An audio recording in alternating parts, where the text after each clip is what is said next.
Olá!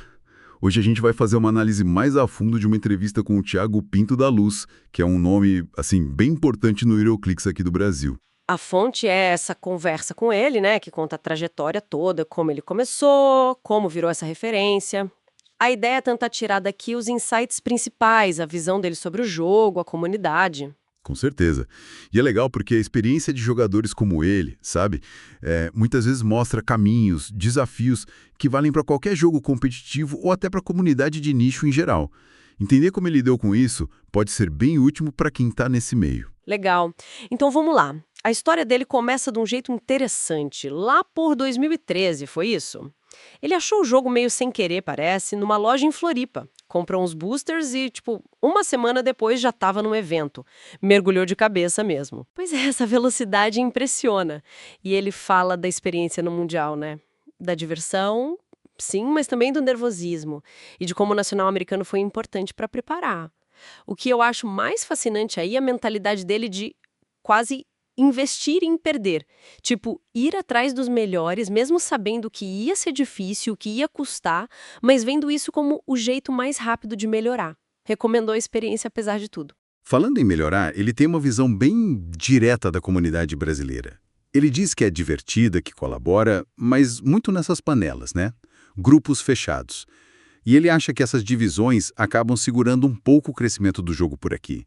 Embora reconheça que, quando o pessoal se junta, conseguem fazer eventos grandes e bem feitos. Ah, essa coisa das panelas, né? É quase um clássico em hobbies, assim. A paixão junta, mas aí cria esses grupinhos. Fica a dúvida se essa fragmentação é sempre ruim, ou se é só uma fase, talvez. Pela fala dele, parece que no HeroClix brasileiro ainda é mais um obstáculo mesmo. Ele até cita uns nomes que estão se destacando agora, né? Thiago Bellani, Pedro Santos. Mas ele faz questão de dizer que tem muito mais gente boa jogando pelo Brasil, não são só esses. E para os jogadores que querem evoluir tecnicamente, os conselhos dele são bem práticos. Assistir jogo, treinar muito, pensar diferente, sabe? Testar os times para valer, e ele bate nessa tecla. Não é só pegar time pronto da internet, é testar mesmo, ver o que funciona para você e, claro, ler as regras, ler as cartas para achar as combinações. Esse ponto é chave. Uma coisa é copiar, outra é dominar a estratégia. Pegar um time pronto é fácil, mas entender o porquê daquilo funciona, onde são os pontos fracos, como adaptar. Aí precisa ir direto na fonte, como ele diz. Ler as regras, as cartas, é aí que está a diferença. E sobre o jogo em si, o meta. Como ele vê as táticas que dominam hoje? No Modern, que usa as coleções mais novas, ele acha caro, mas até que diverso. Muita opção forte. A crítica dele vai mais para os equipamentos em excesso e aqueles efeitos fora do jogo, tipo avatares, one-shots. Isso adiciona umas camadas de complexidade, né? Talvez até tire um pouco o foco do tabuleiro das miniaturas em si. Esse equilíbrio entre custo, variedade e complexidade é sempre um desafio em jogo colecionável. Será que essa visão sobre os avatares é geral na comunidade? Fica a pergunta. E no formato Pulp, que ele diz que é o preferido dele, aí o problema é outro, segundo ele. Pouca peça realmente boa, o que faz os times ficarem muito parecidos, repetitivos. Parece que nenhum formato está perfeito para ele. Cada um com seu ponto fraco.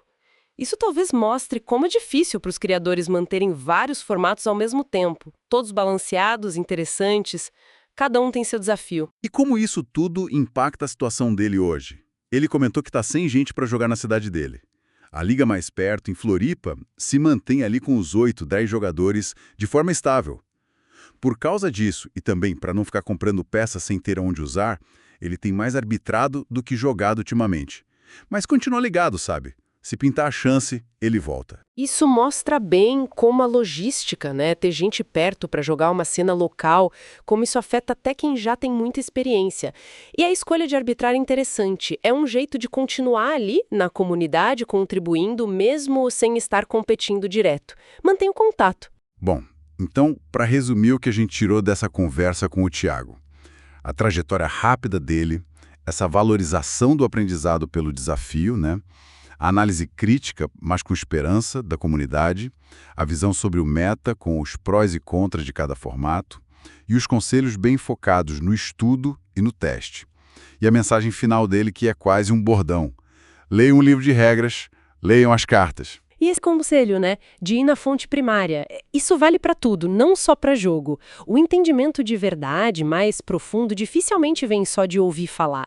É quando você mergulha no material original que as coisas começam a fazer mais sentido, que surgem as ideias novas. Para fechar, fica uma provocação para quem ouve a gente, pensando nessa questão das panelas que ele mencionou.